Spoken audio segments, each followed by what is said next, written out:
All right, and we're live. We're live. No more sniffles, Ted. Nope. Save All that right. for after. So, Sounds like everybody's a little bit under the weather Yeah, right now. Like that's- if this was a video game and we all had a health bar above us. be at least like down at least 25% for Yeah. everybody. Go down to that Mississippi weather and come back, and Really it gets to you. it'll really throw your body off. Yeah, we had a really good time in Mississippi, which we're going to talk about some of that. Talk a little bit about the Super Bowl. Greg said it was a bit of a dud game. Well, it was. It's a dud game if you're a score guy, but if you're a defensive guy like me, it's a fun game. That's what it's all about. Low score, love games like that. Love watching defense. What'd you think about it, Ted? I thought it was a fun game to watch. At the fourth quarter, anyways, that's all we watched. But I like watching Tom Brady. Yeah. Honestly, we were talking about it yesterday a lot, and like, you know, who even is the LA Rams? Like, I don't know. It's more fun to see Tom Brady win because everybody knows who that guy is. Uh-huh. And if it gets people fired up, I like that. But anyway, and congrats to the Patriots and all the Patriots fans out there. We're having a great time celebrating. So one of the things that we wanted to point out quickly and remind everybody of is we're almost at 100,000 subscribers on our YouTube channel. And when we get there, we're going to team up with Trophy Ridge and do a giveaway. So we made a post about it. So we'll put that in the comments as well, put a link in there. But go in there, sign up, click the link. We'll put the link in the comments. And also just reminding everybody now, you know, in the off season, everybody's getting geared up for, you know, turkey season, next deer season. We do have a Trophy Ridge discount code, and that is THP20. So if you're in the market for any of that stuff, go over to Trophy Ridge, check out their stuff. They got some new stuff coming out that we're excited about, so check it out. Yeah, and for the 100K giveaway, we will draw somebody to get the Trophy Ridge's new sight stabilizer quiver, the whole deal. We're getting there, and thanks for all the support. We are getting close to 100,000, I guess, faster than I thought we were going What's to. that now? Like 94? Yeah, 94,603. So thanks everybody that has subscribed. All right, let's dive into a little bit of southern deer hunting talk. Most people have probably heard about the workshop, but maybe briefly describe what it was and why we decided to do it and how it went. Yeah, so we went down to Brandon, Mississippi, and we were on our friend Josh Thrash's property, and there was, I think, 31 people? Yeah, 31 or like, I thought it was 35 or something Roughly like that. roughly 30-ish people that came, and they walked around with us, and we basically were showing our whole thought process of, like, you know, looking at a piece, you know, kind of deciphering really quickly on a map, like where we're going to start our scouting, and then just kind of went through and scouted and, you know, found a lot of really cool stuff, and I had a lot of fun. I think everybody had a lot of fun. I think people learned some stuff, and, you know, it was just a really good day of being out in the woods, and the weather was a lot nicer than it was here at that time, so. Well, to start off the workshop, we had a meetup essentially. Yep.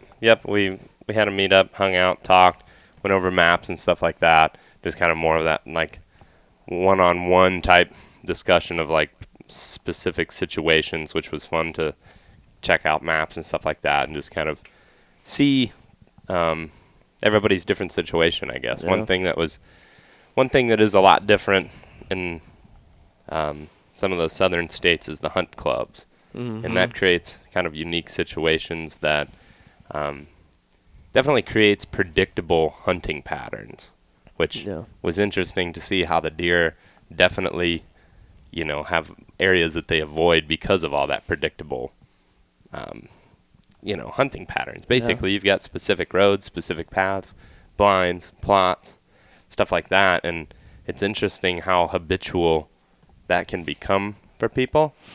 And then how easy it is for deer to just simply avoid those spots. They're not very far. They're still there. They'll still show up on trail cameras and stuff on food plots after dark. But, you know, they know when you're coming in and out of that spot because it's so habitual. And that was one thing that we realized pretty quickly, but was also fun when we sat down, more of that like one-on-one, looking at maps, different situations. It's like, yeah, I mean, if this is all where all the activity, I mean, a lot of people had it mapped out, showing where all the blinds were, all the access paths, you know, the parking spots. It's like if that's all, very consistent, just start avoiding those areas. And I think, just thinking outside of the box and doing something different, it was a huge starting point for, a lot of these situations that we were dealing with down there. That's one thing that really surprised me was that the one guy had a big map and he had all the blinds and permanent stands, and there was a lot, but there was still little pockets in corners that people weren't going to, and there was no pressure really right there. And that's exactly where, we started to look and where we would go even when we were scouting on Josh's property, Okay. Yep. Meet up Friday night, and then Saturday morning, what'd you guys do? So Saturday morning, we went there, and we kind of just asked Josh some general questions like, where he's hunting, what type of habitat he's seeing the bucks in, how many bucks that they shot off the property, stuff like that. Just general details to get an understanding. Hunting pressure, past hunting pressure. So how many acres? this was, it was a lot. It was like 1,300. Yeah. Okay. It was a big piece.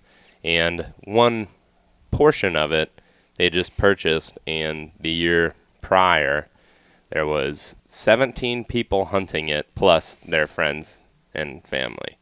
And there was some guys on there that were retired, so they were basically on it every single day. Wow. And he said that, mature buck encounters and sightings were pretty low. There were 2 shot off the property during the rifle season, and they were in clear cuts with those. I believe both of them were, or in close proximity to the access during the rut. Okay. So, but other than that, Josh himself didn't see much for bucks at all this season. Past seasons he has, but this season was slow. And Okay. So maybe we'll step back, maybe do I got a couple big picture questions before we really dive in. Sure. But what part of Mississippi in general? this would be, Brandon is the town, so it would be pretty close to Jackson. Not quite like the Delta area, but just up in where it starts to become rolling hills. Okay. You've got pretty gradual rolling hills, like in comparison to what we were hunting in Alabama, where you had some pretty aggressive hills. I mean, at least in some portions of that. And you got some pretty steep stuff. We even had some bluffs where we were in Alabama a little bit, but this is general, pretty flat roll, like easy general rolling. Okay. And then there's a lot of pine thickets too, which is pretty much exactly the same as what we were dealing with in Alabama. And then what they call SMZs, stream management zones. So SMZ basically is an area down in the creek bottom where they leave it as hardwood. So they may plant pines all around, but down in the creek bottom for erosion purposes, they do not plant those areas. They leave them as hardwoods. Okay. So it's basically a riparian buffer zone down at the bottom. So then what was the habitat breakdown on this 1,300 acres then? It was a lot of that planted pines. So your general, I guess, southern pine thicket of different ages. There was anything from, fresh clear cuts to 1 year cuts with pines planted in them to, I guess, mature pine trees that were about to be clear cut. Had all types of pines, but then there was a fair amount of open hardwoods, kind of some mixed stuff, but our main focus was more those cuts and the pine tree, the pine plantings, just because that's what created the most, extreme transition line and habitat break, and that's what we were looking for a lot. Now, don't get me wrong, the deer were still utilizing that open stuff, but starting from trying to find a starting point like a bedding area, we were always starting in the pines. I mean, or I shouldn't say always, but that was an easy transition line to start, and that's where we were finding a lot of the sign. Sure. It was really good mix of habitat, let's put it that way. Had basically everything that we've hunted when we've hunted in Mississippi for turkey and in Alabama, pretty much exactly the same type of stuff. So I think this property covered a lot of examples that people are dealing with when they're hunting in those states. Sure. Like Mississippi, Alabama, Georgia, Louisiana, Carolinas, Okay, good. So then Saturday morning you broke up into 2 groups then? Yep. How did you guys go about it?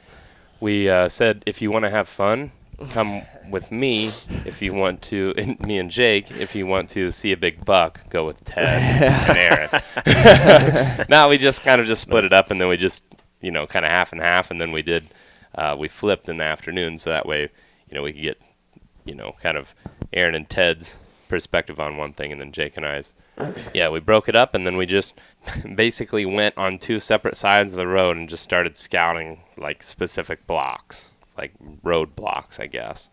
And the first thing that we did was go right for the transition lines. I mean, that was, you hear us talk about it, we just beat it to death. It's like transition lines, transition lines, transition lines. And it's the same thing no matter where we go. Mm-hmm. Where there's a hard transition line, there's going to be a deer trail there. If there's any amount of deer in the area, like there's going to be some sort of trail on that hard transition line. From that, we're just trying to basically backtrack that deer sign back to specific bedding locations. First questions we wrote down: what differences do you see in buck bedding in the south versus the Midwest? And while the habitat is different, the bedding principles stay the same. The places that they want to be are the same types of places, same type of terrain, same habitat breaks, same distance from people, still monitoring people. And I think that that's one of the funnest things about going to these different areas is like, that's the spot, and you get there and sure enough it is, because it has all those factors or we're looking for here. It's just a different type of habitat. So the type of habitat that it was that we felt like we were seeing some really, really good stuff was we were in right off the bat. Jake and I's group went down. We passed a food plot, just a small green plot. We started kind of backtracking from that as like destination type movements. They were going to be moving from their bedding location in the pines through the hardwoods, feeding on acorns and stuff, towards the food plot, just so that they could have kind of that whole variation in their diet. So we started to backtrack, and sure enough, we got up on secondary, to where we could see up on the secondary points, and the habitat in there was, I think Thrash said that it was, the pines were 1 or 2 years old. A lot of them were just like maybe to your chest or just above your heads. Not very big, but everything in between the pines was just grass, and I don't know the exact name. It's a very common grass down in the south. I mean, it's even all the way up into Missouri. Broom grass, I think, is one thing that people call it. But it was all in between those pines, and it was just like right away. It was like, this is perfect. A deer can bed in here. Just be able to see if it gets on the right elevation, can see out of the bed, and when it stands up, that vegetation is like right at its top of its back or somewhere along its back, to where it's basically surrounded by cover. Mm-hmm. We got up in there, sure enough, there's beds in there, and there's trails on the transition lines, and the deer are bedding on the hills to where they can look down and they can see a really long way. They're looking down towards where the human access would be from. Sure. We got around a place where there was a transition line inside of that. There was a little patch of more mature pines growing up in there, and there was beds all around that, where they were up on top of the hill, and they were looking down, and they just had a little bit of just a little bit of a difference in that kind of monotonous habitat. There was that one patch of taller pines, and that's where the beds were right around. I mean, the most frequently used beds. Sure. So most of the people in the group, were they familiar with that type buck of bedding? habitat? With buck bedding principles in general, or was it kind of like a aha moment or light bulb moment for a lot of the people in the group? I think it was I think for a lot of, or at least a certain percentage of, I don't know, maybe 50% of people were, they'd found stuff like that before maybe, but they didn't know how to set up on it, or how close was too close, or how would we go about getting in there and setting up. And, I guess one of the things that we said, Jake and I were talking about, is like, I mean, here we found this bedding opportunity, where the deer could potentially bed around this patch of trees. What we would do is, first thing in the morning, crawl in there and set up, and you could set up darn close to these beds. You could potentially, if you're sneaky enough, to get up to where you could set up right on top of them. get a shot at them as they come back literally at the bed, which I know, like Greg Litzinger does that in New Jersey. You could be that aggressive in that situation, but there was also times where, you could set up and observe that whole thing and then go down in there and set up on the ground. I mean, whatever you had to do to get to, as close as possible. And I think that was the biggest thing. Is like the general consensus, I would say, at the end of the workshop was just that everybody was like, I got to be more aggressive. Mm-hmm. Sure. Like, that's what I'm not doing. I'm not taking that trail into the pine thicket to figure out what the heck's going on in there. I'm just staying back too far. And that was one thing that I felt was very consistent. So, I think there was probably mixed, experience finding the buck bedding. But I think the biggest thing was just like kind of that push, of like, you got to be aggressive. This is where we would be, and this is what has worked for us. And I think just saying, especially like when we had the buck, having that example of having that buck coming down the trail where we were set up in Alabama, it's like we could really relate that to what we were seeing to that situation that we had in Alabama. Me and Aaron kept getting a lot of questions. Like, we'd find something and we'd talk about it or whatever, and then people kept asking, so would you put a camera in here? Or and we're like, no, you want to get in here and set up instead of, put a camera, back out, check it, go in and set up. So it's almost like people wanted to put a camera there to have the confidence, like to actually get a buck on camera, as opposed to just diving in and being confident with what you've scouted and with the sign. Yep. And one of the things that I kept trying to hammer home as much as possible is like, well, there's two different things that Jake and I were kind of trying to hammer home based off of, certain questions. There was a lot of comments, and we've seen a lot of comments over time of like, oh, down here in the South, they could bed anywhere. It's so thick in these pines, they could bed anywhere. I will give that a little bit of truth to where, like, there are more opportunities for them to bed to find that habitat type, but there's still specifics that they're going to need where a mature buck is going to be. You can still eliminate things quickly. There may be more options, but you can still eliminate things. The trick is, you don't want to just find one of the examples that, that example that we're talking about in that smaller pine. Right. You don't want just one. You don't want one. You want infinite. You want as many as you can get. And then once you have that many, you can go through those and in given years, and if there are multiple opportunities for them to bed in similar stuff, even on one specific piece, you're going to be able to go in there then once you have that off-season knowledge of scouting all this stuff, and you're going to be able to go in there. You're going to be able to walk those transition lines or close or transition areas where deer are moving from bed to food. You're going to be able to walk that looking for fresh buck sign. And if it doesn't have it, then you just keep going to the next one. And I think that was something that Jake and I really tried to hammer home, was like, you just want as many of those places as you can, and you got to know when it's the right time to hunt it. You have to find that hot sign as it's leaving those bedding areas. You go in there, you figure it out at the source in the off season, and then you scout around it until you know which one to set up on. For example, in that area, there was, a lot of that buck bedding was up on the hill down in that bottom in that SMZ or the open hardwood down along the creek bottom. Thrash was talking about how he was getting pictures of a buck on a scrape on that transition line often, the year prior. Like, he was getting them quite a bit. This year he wasn't there.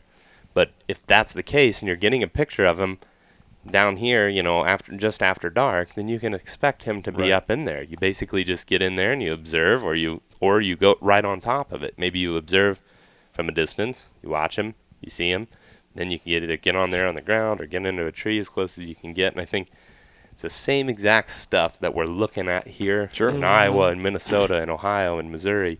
I mean, Nebraska. Yeah, the best example of a buck bed that me and Aaron found was, it was right on the transition line. There was a rub in the bed, and it was dropped off into this creek bottom, and so you could see the creek bottom, and then there was a big cutover behind that. And Thrash was like, yeah, we walk across this cutover to get into the stand or whatever a lot. And we're like, yeah, well, he's sitting here, and he can see you guys walk across that cutover. And to me, I'm still learning like a ton. Obviously, you're always learning, but like, that was when we found that, I was like, yeah, that makes a lot of sense, because it's like when you're playing hide and seek tag and you got to get back to the base, so you're sitting somewhere where you can see the guy walking around. Sure. You know, and then you're trying to sneak around him to get to back to the base. There you go. Nice analogy. I love it, dude. That's what I was thinking when hide and seek. It's good to have a youngster around sometimes. Gotta think of that. No, that's awesome. I mean, yeah. And that was one of the things, back to one of the first things that we said when we started this podcast. The hunting patterns down there, because it's so thick and nasty, it's intimidating. The pattern, the hunting patterns are so predictable. Like, that's a huge issue. It's a huge issue. It's like, point A, point B, stand or blind that's in the plot. And, like, I'm not saying that that's the only thing. And, like, Thrash definitely was not just doing that. But the people that hunted the property beforehand were. It seems like it's almost more of an issue there than it is here. Because that pine stuff, I mean, it sucks. Like, it's thick. Yeah. At some point you got to get in there and crawl around and look for stuff and figure out where exactly the bedding is. Now, one other thing that I'd like to touch on is kind of the, in the middle of a block of pines, for example. One of the things that we were talking about, Jake and I, we came up to a spot and Thrash was like, he's like, man, haven't been in there in I don't know how long. It's like, nobody's been in that thing for years. So I was like, all right, well, here's how, we would approach this. We've got a block of pines, and it's all exactly the same. I mean, they're all the same age, and it's just thick. It's like a wall, baby. Like, it's heavy. What we would do is start by simply walking the perimeter. First look at your map and have some ideas. And our ideas were to look for the high point and look for some sort of terrain difference in that monotonous pine stand. And there was a high point, and that was one thing that Jake and I had, like, just amongst ourselves. And, like, that's ultimately where we're going to end up, probably. But then, the next goal was just start walking the perimeter.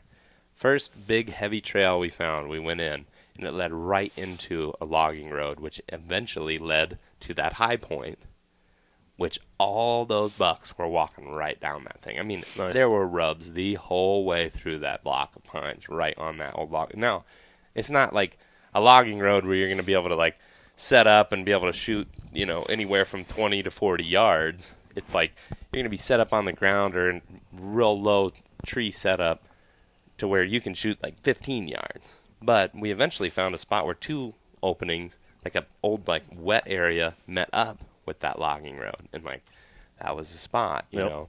And there was a lot of bedding going off of that. And then we got back in the back and got up to that high point. And on the high point, there was, like, real patchy pines in there. And it was just this, like, just a more general opening. And, like, just trails going everywhere through that thing. Even in the middle of those pines, there's some sort of transition line. There's not a bunch of old logging roads in every situation, but there's going to be something in there. Sometimes you can see it from a map. Sometimes wind blew down some trees, whatever it may be. Anything to create a change, that's still where those deer are. We talk about transition lines, and, really easy transition line to view is like where the pines were planted, and then it meets up with hardwoods. But a transition line can also be small patch, the size of a small room, where the deer can lay there and just see into an opening or see a trail where people might walk down or other deer might walk down. There's still a transition line there. We were finding spots where it was like just the pines, and then there'd be taller trees that you could see out in there, and we'd just kind of go right for that, and that's where you'd see them. Yep, there was out one spot where we went up into. It was just a small little drain that kind of went up into the pines. There were some big oaks in there, and got down there, and there was a trail running right through the middle of it, and it's just a small transition line. It's nothing major. It was only, that whole area was only like, maybe 50 yards by 15 yards, but, like, that's where there was deer going through it. Sure. I think the biggest thing with these workshops, and what I'm so excited about, is like, we can see what we're talking about in the videos, and where I think the videos, like, portray a lot of this stuff well. And if you've watched it, if you go through and watch all the videos, listen to the podcast, like, you can obviously, like, figure this stuff out.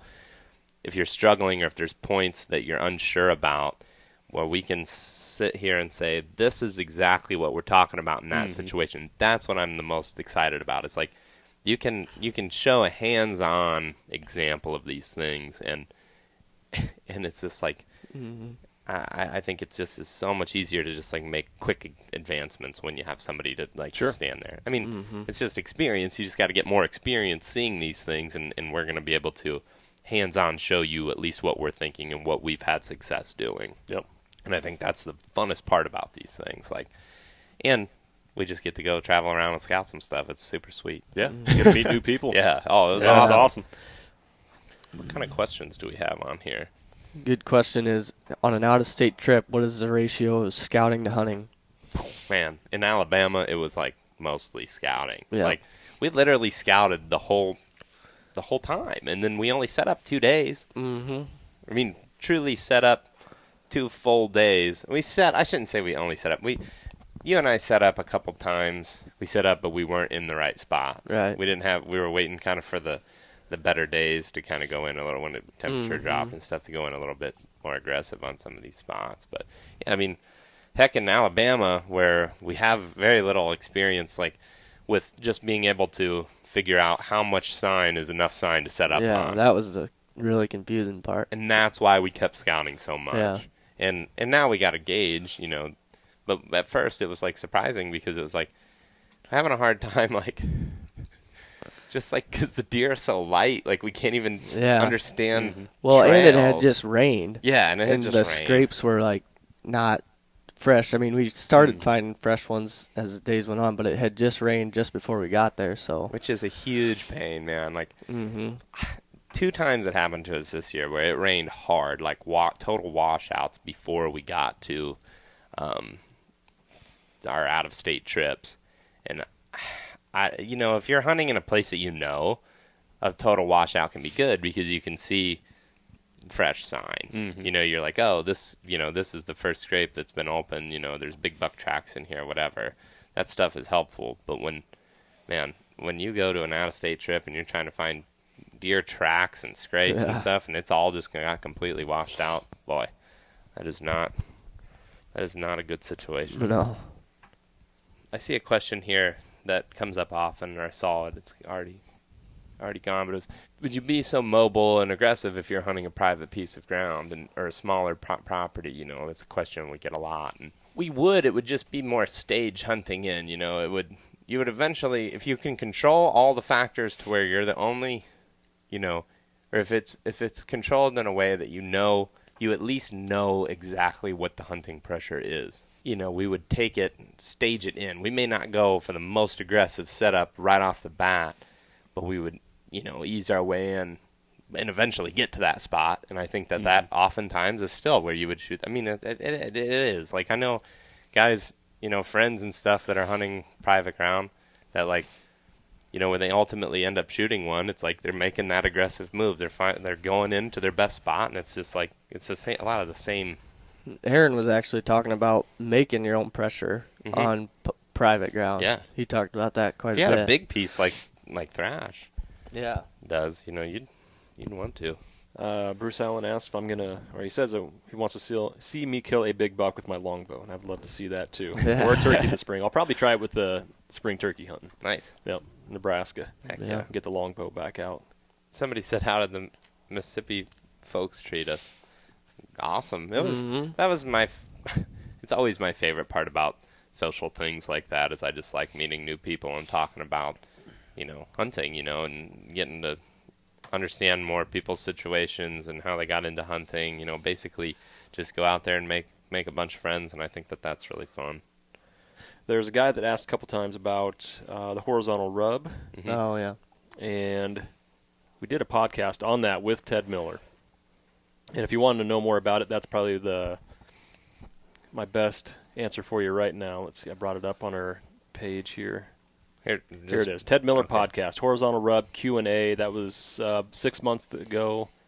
That was just before the mapping series. Kind of right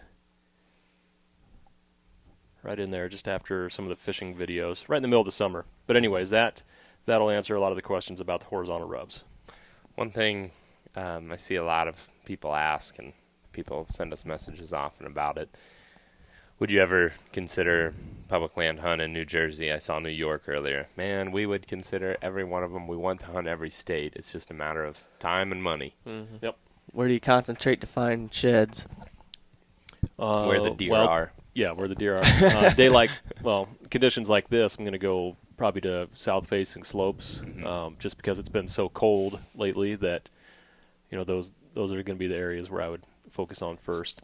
You're just still looking at, it's going to sound silly, but like where the deer are is the true thing. You want to look where the bedding areas are. You want to look at transition areas from bedding to food, and then you can also look in food sources if you've got if you have a food source on the area that you're allowed to be on. Grassy, south-facing slope would probably be the areas I'm going to focus on first.